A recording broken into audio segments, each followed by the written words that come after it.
Yeah, so welcome everyone. So welcome to the next video. So obviously moving on from the last one where we looked at time and price, but on a weekly perspective, we're going to be looking at the daily perspective and what goes on intraday.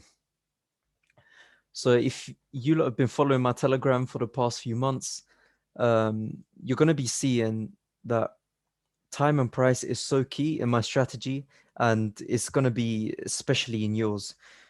Even if you're trading on a weekly perspective and you haven't got too much time, so you're setting limits and everything, you've got to understand if your price, if price, if yeah, obviously price comes to your point of interest at a certain time and it's not in the right frame, then that's one of the confirmations that you should not take that trade.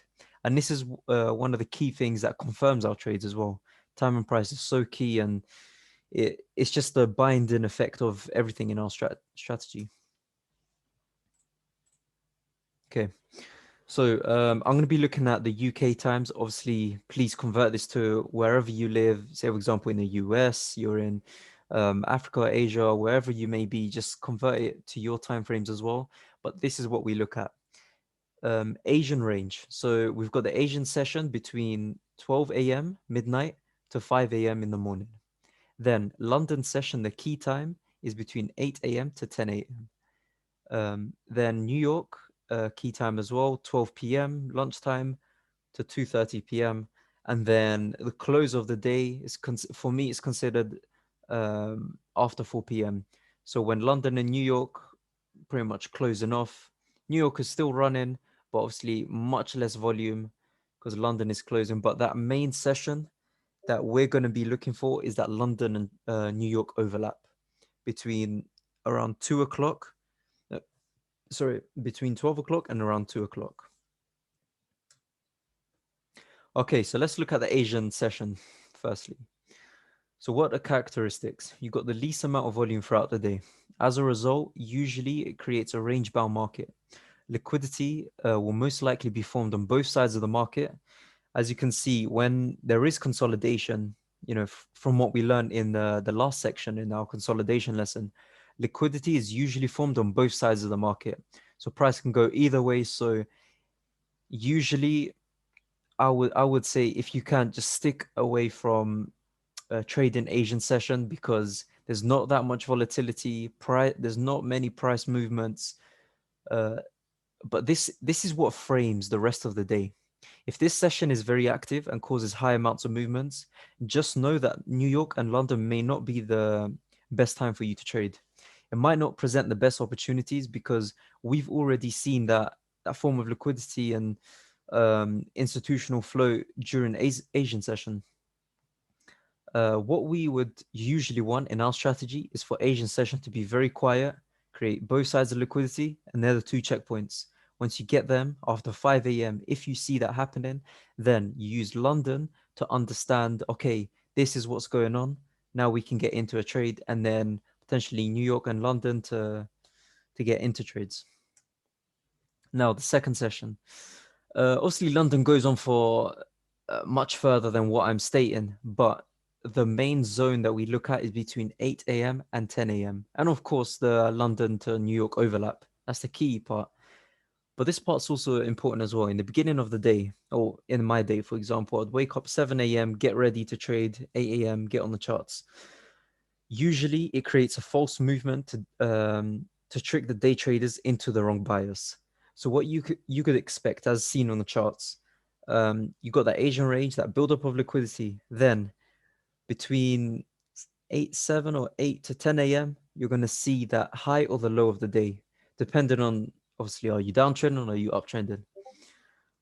So you start to see these setups happen between 8 and 10. Obviously, the bigger price movements will happen after that time, but this is what sets up the day, and that's where you can try and get your entry in. As you can see at the bottom, if you just zoom in over there, right here is we got the fake move, boom, break of structure to the upside, exactly what we want to see. Then retrace back down to a discounted area, enter on the 1 minute or 5 minute, and then boom, you've got what potentially a 1 to 10 or 1 to 20 for the day. It's insane what you could be doing in a London session. Then New York. Okay, so we saw that massive move to the upside, right? So what can we see during London and New York?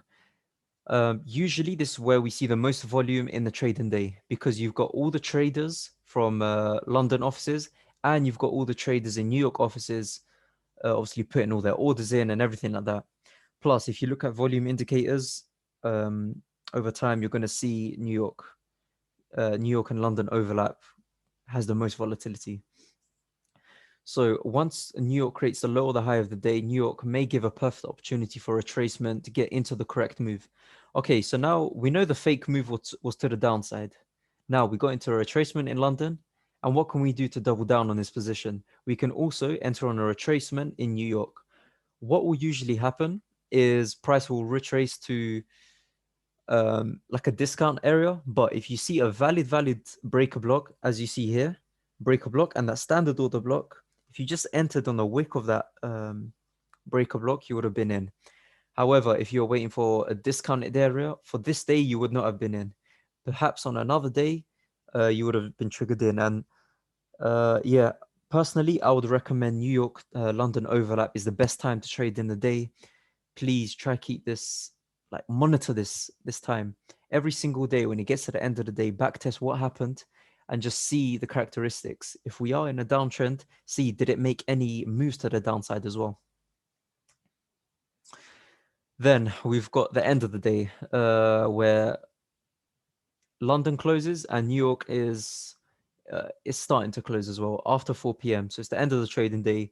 Price movements in the correct direction will start to slow down, either consolidate or retrace for a bit back to, a sustainable area. If you're intraday trading, please, I would recommend to just take partials unless you're obviously aiming for higher profit targets and you've got the rest of the week to look forward to. So if this was on a Tuesday, okay, I might have until Thursday for the price movement to continue. But yeah, end of the day, just get off the charts at 3-4 o'clock. Live your life a bit. Just enjoy the profits for the day.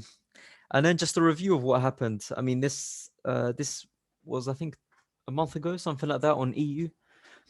Got this entry for a 1 to 14 intraday and then a 1 to 6 as well, using both sessions to my advantage. But yeah, guys, just take notes of what each one is like. So obviously you got the Asian range, the London fake out, New York retracement, and then end of the day you get off the charts. Pretty much in 4 phrases, that's how I would sum up the day.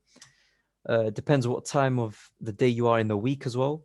Remember, this is most likely for like a Tuesday high or a Tuesday low, perhaps even Thursday as well. When you start to see that reversal, this could work as well. If it is a Monday or a Friday, obviously be wary. There's going to be different market cycles happening. But yeah, guys, anyways, hope you enjoyed this video and I'll see you in the next one.